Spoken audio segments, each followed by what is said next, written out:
नमस्कार, बहुत स्वागत है आपका सुपरफास्ट छत्तीसगढ़ खबरों के साथ। मैं हूं रीनू और आपको सबसे पहले हम बड़ी खबर देंगे। रायपुर से बड़ी खबर है, जहां स्कूलों में बढ़े कोरोना संक्रमण। शिक्षा विभाग ने आदेश जारी कर दिया है। कोरोना संक्रमण को लेकर अलर्ट जारी किया गया है, जहां जिला शिक्षा अधिकारियों ने को आदेश भी जारी किया गया है। स्कूलों को किया जाए सैनिटाइज, कोरोना गाइडलाइन का कड़ाई से पालन किया जाए। तो जैसा कि स्कूल खोलने के पहले कुछ गाइडलाइंस तय किए गए थे, स्कूलों के लिए भी, बच्चों के लिए भी, टीचरों के लिए भी, उन गाइडलाइंस का पूरी तरीके से पालन किया जाए। पूरे स्कूल को सैनिटाइज किया जाए, बच्चों के लिए मास्क, तमाम तरीके की जो व्यवस्थाएं कही गई थी, कड़ाई से गाइडलाइन का पालन करने की बात कही गई है। और जिस तरीके से कोरोना के मामले सामने आ रहे हैं, एक बार फिर से स्कूलों में बच्चों के कोरोना संक्रमित होने की संख्या बढ़ी और इसके चलते अब कहीं ना कहीं अभिभावक भी डरे हुए हैं। राज्यों में इस प्रकार से हुआ फिर खोलें, लेकिन छात्रों के हित को ध्यान में रखते हुए, क्योंकि उनका खासकर जो प्रैक्टिकल करते हैं और उनको ये बिना क्लास अटेंड किए प्रैक्टिकल तो हो नहीं, ऑनलाइन तो प्रैक्टिकल होता नहीं, इसलिए ध्यान में रखते हुए बच्चों के भविष्य को ध्यान में रखते हुए फैसला लिए थे। और देखते हैं कहाँ कहाँ क्या हुआ है और उनके स्कूलों में बंद करके या उन क्षेत्रों में जहाँ इस प्रकार की घटनाएं घटी है तो निश्चित रूप से उसको तो बंद रखा ही जाएगा। तो सुना आपने, जहां जहां पर ये घटनाएं घटित हुई हैं वहां पर जांच की जाएगी। तमाम जिला शिक्षा अधिकारियों को आदेश जारी कर दिए गए हैं। ज्यादा जानकारी के साथ संवाददाता देवव्रत भगत लाइव जुड़ गए हैं। देवव्रत, आप स्कूल खोले, बच्चे काफी उत्साहित थे स्कूल जाने के लिए, लेकिन देखा जा रहा है कि कुछ कोरोना संक्रमित बच्चे भी आ रहे हैं सामने और टीचर्स को भी कोरोना हुआ है। पूरी जानकारी दें, इसके चलते क्या निर्देश दिए गए हैं? जी बिल्कुल, इन्हीं निर्देशों के स्पष्ट रूप से जारी करने की बात न्यूज़ 18 करता आया है और खबरों के जरिए सरकार के खोलने की कोशिश होती है। और सबसे बड़ी तैयारियों के खुले और इसी का खामियाजा अभी फिलहाल छात्रों को और शिक्षकों को भुगतना पड़ा है। स्कूल में जो छात्र हैं, शिक्षक हैं, वो कोरोना संक्रमित निकले हैं। हालांकि कोरोना गाइडलाइन की जानकारी तो सभी को है, लेकिन स्कूल में इसे किस तरह से पालन किया जाए, शिक्षा विभाग की जिम्मेदारी बनती है कि इसको लेकर के पहले स्पष्ट निर्देश जारी किए जाए, साथ ही ये जानकारी ली जाए कि आखिर स्कूल खोलने के लिए खुद स्कूल के संचालक या फिर जिला शिक्षा अधिकारी और तमाम जो भी स्कूल से जुड़े हुए लोग हैं, पालक हैं, वो खुद कितने तैयार हैं और उनकी क्या सहमति है। इन तमाम सहमतियों के बाद छत्तीसगढ़ में स्कूल खोले जाने चाहिए थे, लेकिन ऐसा बिल्कुल भी नहीं हुआ। 2 दिनों के भीतर जब कैबिनेट में फैसला लिया गया, उसके बाद स्कूल खोलने के आदेश जारी कर दिए गए और इसी का परिणाम निकला कि फिर से एक बार कोरोना पैर पसार रहा है और इस बार ये स्कूल की गलियों से होकर के लोगों तक पहुंच सकता है। खतरा फिलहाल टला नहीं है और इसको लेकर के देवव्रत, ये स्कूल संचालकों को सोचना चाहिए था, जैसे कि स्कूल संचालक पहले से ही मांग करते आ रहे थे कि तमाम चीजें खुल गई हैं तो स्कूल भी खुल जाने चाहिए, रेगुलर स्कूल हो, बच्चे स्कूल आए, ताकि जो फीस नहीं ले पा रहे थे वो भी ली जा सके। बात यही है कि कड़ाई से निर्देश करने के लिए तो आदेश दे दिए गए हैं, निर्देशित कर दिया गया, कड़ाई से पालन करें तमाम गाइडलाइंस का। कोई कार्रवाई भी होगी उन स्कूलों के खिलाफ जिन्होंने लापरवाही बरती है और अब कोरोना संक्रमित बच्चे सामने आ रहे हैं, टीचर्स सामने आ रहे हैं। जी, आखिर जब कोरोना संक्रमित स्कूलों से निकल रहे हैं तब जिम्मेदारी किसकी, आखिर ये जिम्मेदारी किस तरह से तय की जाए। रही बात निजी स्कूलों की, तब वहां पे एक तरह से सैनिटाइजेशन की व्यवस्था की जा सकती है, टेम्परेचर नापा जा सकता है, लेकिन सरकारी स्कूलों का क्या, जहां पर पर्याप्त तरीके से रोजाना अगर स्कूल को सैनिटाइज करना हो तो उसके लिए प्रॉपर फंड नहीं है और इस फंड को लेकर के भी कोई आदेश जो है वो न कि शिक्षा विभाग से जारी किए गए हैं, न कि वित्त विभाग से जारी किए गए हैं। तब ऐसे में सरकारी स्कूल के भी जो प्राचार्य हैं वो भी असमंजस की स्थिति में है कि रोजाना इन प्रोटोकॉल का किस तरह से पालन किया जाए, क्योंकि अगर सैनिटाइज पूरे स्कूल को किया जाना चाहिए, सैनिटाइजर लाया जाना चाहिए, तो उसके लिए पर्याप्त फंड की आवश्यकता होती है, जिसको लेकर के अभी फिलहाल कोई आदेश तो यहां जारी नहीं किया गया है। और शिक्षक भी ये मांग करते रहे हैं कि पहले वैक्सीनेशन की प्रक्रिया जो है वो हो जाती। बिल्कुल, ये जो एक पूरी प्रक्रिया यदि इसका पालन किया जाता तो शायद ऐसी खबरें सामने नहीं आती। और अभी कोरोना खत्म नहीं हुआ है, ये समझना होगा तमाम स्कूल प्रबंधन को। बहुत शुक्रिया आपका देवव्रत, हमसे जुड़ने के लिए, तमाम जानकारी के लिए। और एक और बड़ी खबर करूँ करेंगे अंबिकापुर से। बड़ी खबर है, सैनिक स्कूल कर्मचारी अधिकारी संक्रमित हैं। देखिए, यही बात हम अभी भी कर रहे थे और यही एक बड़ी खबर फिर से सामने आई है, जहां पर 7 अधिकारी कर्मचारी कोरोना पॉजिटिव पाए गए हैं। सैनिक स्कूल का ये पूरा मामला है। कुछ दिन पहले परीक्षा में शामिल हुए थे। सरगुजा में बढ़ रहा कोरोना का आंकड़ा, एक हफ्ते के भीतर 80 कोरोना का आंकड़ा पहुंच चुका है। 7 अधिकारी कर्मचारी कोरोना पॉजिटिव पाए गए हैं। अंबिकापुर से आपको बड़ी खबर दे रहे हैं। कुछ दिन पहले ही परीक्षा में शामिल हुए थे और अब 7 अधिकारी कर्मचारी कोरोना पॉजिटिव आने के बाद जो एक हफ्ते के अंदर आंकड़ा बढ़ा है वो 80 के पार हो चुका है। अंबिकापुर से आपको ये बड़ी खबर दे रहे हैं क्योंकि तमाम जो शैक्षणिक संस्थान हैं, जो कोचिंग सेंटर्स हैं, वो भी खुल रहे हैं और इसके चलते लोगों का एक दूसरे से इंटरेक्शन होता है, कौन कहां से आ रहा है, क्या चीजें छू रहा है। इसलिए कहा जा रहा है कि जो गाइडलाइन है उसका पालन करना अति आवश्यक है ताकि इस तरीके की चीजों से बचा जा सके। और सूरजपुर से बड़ी खबर आपको दे रहे हैं जहां प्रतापपुर में 2 छात्र कोरोना पॉजिटिव हैं। दोनों छात्रों को होम आइसोलेट कर दिया गया है। स्वास्थ्य विभाग ने निर्देश जारी कर दिए हैं। 2 सप्ताह के लिए स्कूल बंद रखने के निर्देश भी दिए गए हैं। सीएमएचओ की पुष्टि। हायर सेकेंडरी स्कूल पंछी डांड का ये पूरा मामला सामने आया है जहां पर 2 बच्चे कोरोना पॉजिटिव पाए गए हैं। आप देखिए, हर जिले से ऐसी खबरें सामने आ रही हैं जब कोरोना के जो मामले हैं वो बढ़ रहे हैं। स्कूलों से कभी बच्चे पॉजिटिव सामने आ रहे हैं, कभी टीचर्स पॉजिटिव मिल रहे हैं, कर्मचारी जो वहां पर काम करते हैं उनको भी खतरा है, उनसे भी खतरा है। और बच्चे चूंकि बहुत छोटे भी हैं, सेंसिटिव भी हैं, इम्यून सिस्टम उतना मजबूत नहीं होता है बाहर के हिसाब से और इसके चलते बहुत ज्यादा एहतियात बरतने की सख्त जरूरत है। बड़ी खबर है सूरजपुर से जहां पर 2 बच्चे कोरोना पॉजिटिव पाए गए हैं। दोनों को आइसोलेट किया गया है। और एक और अहम खबर है जहां पर मुख्यमंत्री असम के दौरे के तीसरे दिन आज सीएम बघेल ने सोनितपुर जिले के बोरसोला में बूथ ट्रेनिंग कार्यक्रम में कार्यकर्ताओं को बूथ मैनेजमेंट और चुनाव में जीत का मंत्र दिया है। और यह नगांव के रूपा हीटाड में जनसभा को संबोधित किया। साथ ही असम दौरे से वापस लौटने पर सीएम भूपेश बघेल ने कहा कि असम में बदलाव की बयार चल रही है।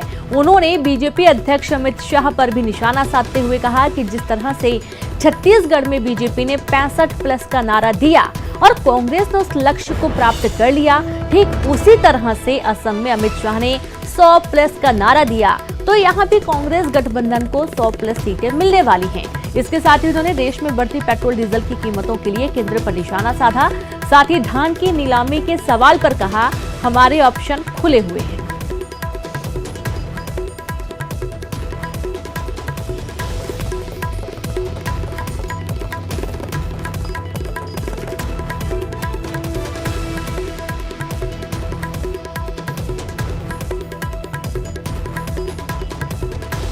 में वहाँ के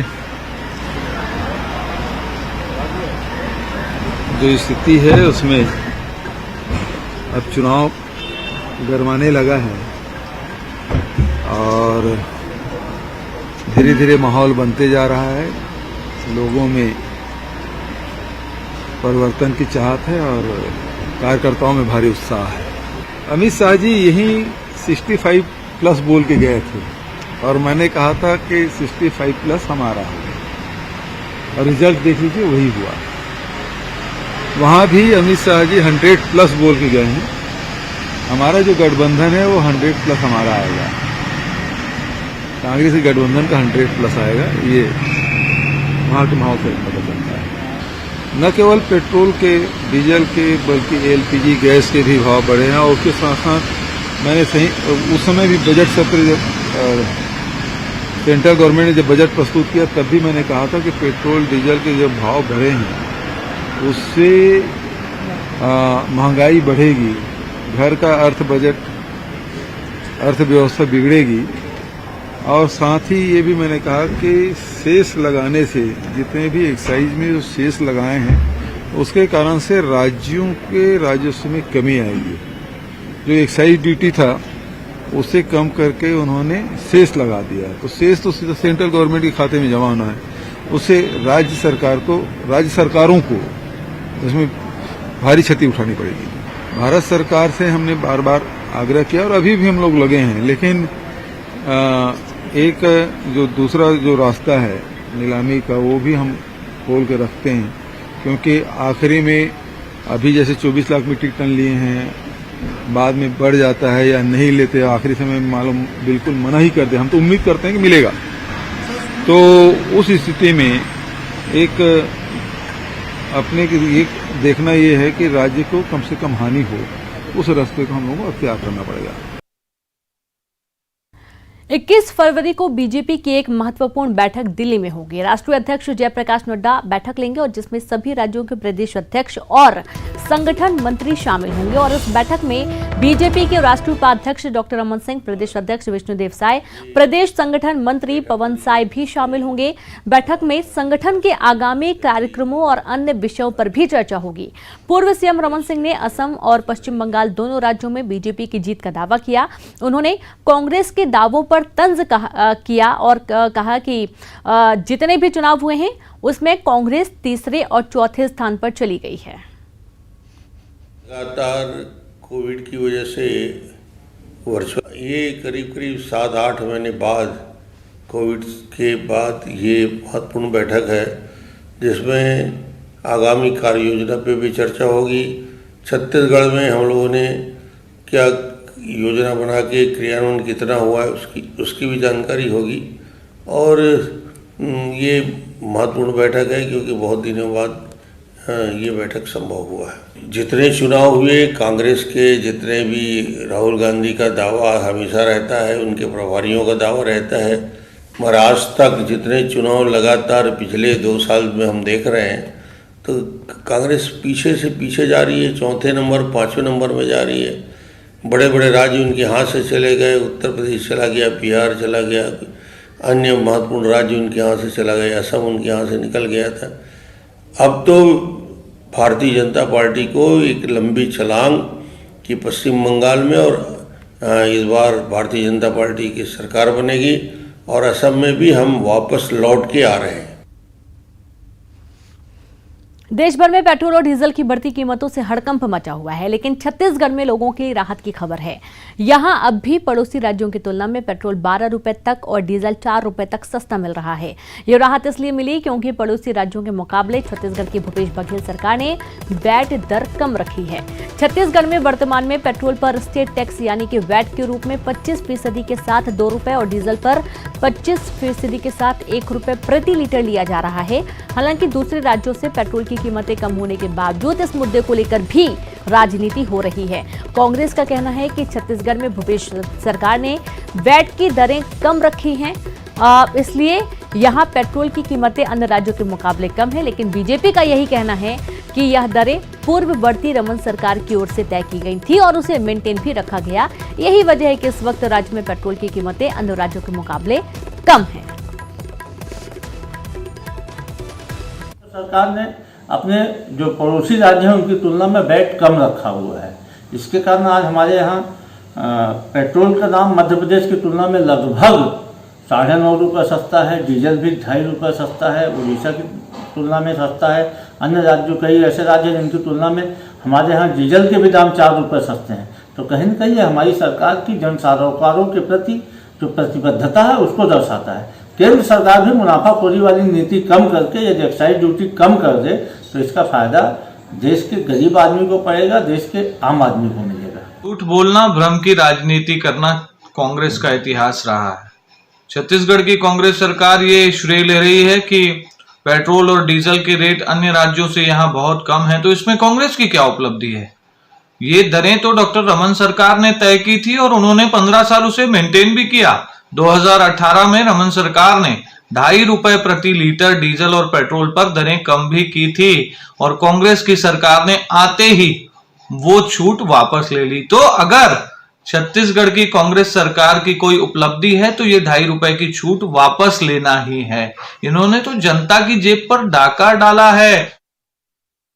ब्रेक के बाद एक बार फिर से आप सभी का स्वागत है। छत्तीसगढ़ में बीजेपी महिला मोर्चा और महिला कांग्रेस आमने सामने हैं। दोनों ही प्रदेश में बड़ा आंदोलन करने जा रही हैं। कांग्रेस जहां महंगाई को लेकर प्रदर्शन करेगी तो वहीं बीजेपी महिला मोर्चा महिलाओं के प्रति बढ़ते अपराध को लेकर प्रदर्शन करेगी। कांग्रेस महंगाई के मुद्दे पर केंद्र सरकार के खिलाफ 2 चरणों में 22 और 25 फरवरी को आंदोलन करेगी, तो वहीं महिला प्रताड़ना और उत्पीड़न बढ़ते आपराधिक मामलों के विरोध में कल राजधानी में धरना प्रदर्शन करेगी।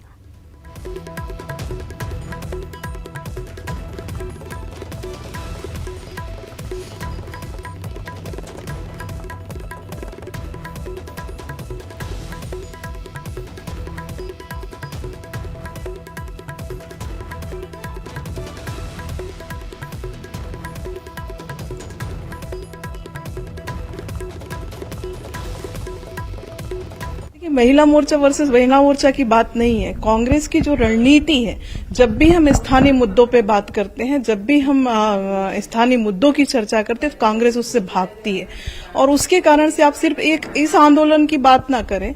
आप देखेंगे पिछले समय किसानों का जब आंदोलन हुआ था, उस समय वो केंद्र की बात करते हैं और क्षेत्र की बात नहीं करते। तो मुझे लगता है कि आप क्षेत्र की बात क्यों नहीं करते हो। हम सारे मुद्दे पे बात करने के लिए तैयार हैं, विपक्ष की भूमिका पे हैं। और मुझे लगता है कि अगर महिला मोर्चा को कांग्रेस आगे कर रही है, तो जिन मुद्दों को लेकर हम आज चर्चा कर रहे हैं, बातचीत कर रहे हैं, कार्यक्रम कर रहे हैं, उन मुद्दों पे भी कांग्रेस को बात करनी चाहिए। हम लोग का 22 तारीख को जिला स्तरीय प्रदर्शन एवं 25 तारीख को प्रदेश स्तरीय पर प्रदर्शन किया जा रहा है।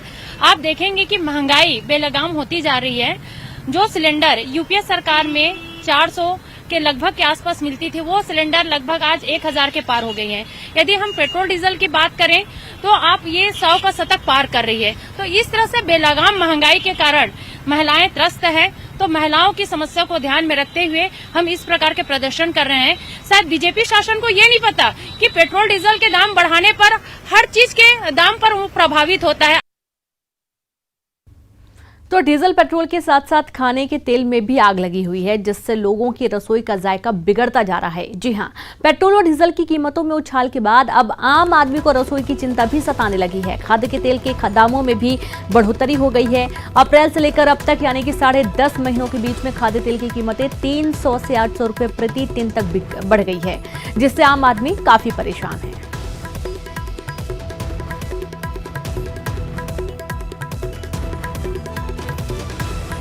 तेल कम करना चाहिए, किराने का सामान कम करना चाहिए। बहुत रेट बढ़ गया है किराने का भी, डीजल बढ़ा देते हैं, पेट्रोल बढ़ा दिए हैं, गैस सिलेंडर के भी रेट बढ़ गए, बहुत सारी चीजों के रेट बढ़ गए। तो क्या होगा आगे का पता नहीं। अब हमें भी चिंता होने लगी है बहुत ज्यादा कि रसोई का क्या होगा।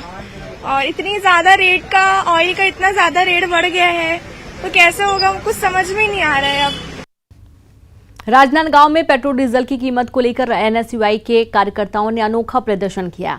एनएसयूआई के कार्यकर्ताओं ने पूर्व मुख्यमंत्री रमन सिंह के शहर में कार्यालय का घेराव किया और वहां जमकर नारेबाजी की। उसके बाद एनएसयूआई के कार्यकर्ताओं ने महंगाई का जो लड्डू भेंट किया, लेकिन कार्यालय में मौजूद लोगों ने इस भेंट को नहीं स्वीकार किया। धमतरी से आपको बड़ी खबर देंगे। बड़ी करेली के ग्रामीणों का धरना, जी हां, कलेक्ट्रेट गेट पर धरना प्रदर्शन किया गया। कलेक्टर जेपी मौर्य को लोगों ने घेरा। कलेक्टर की फटकार के बाद रास्ते से ग्रामीण हटे। ग्रामीणों ने की रेत खदान बंद करने की मांग। कोरबा में एक दिलचस्प मामला सामने आया है। राजस्व विभाग ने भगवान राम के नाम पर 16 डिसमिल जमीन दर्ज कर दी। ऊर्जाधानी कोरबा में अयोध्या बसा दी गई और जय श्री राम के नाम पर 16 डिसमिल जमीन चढ़ा दी।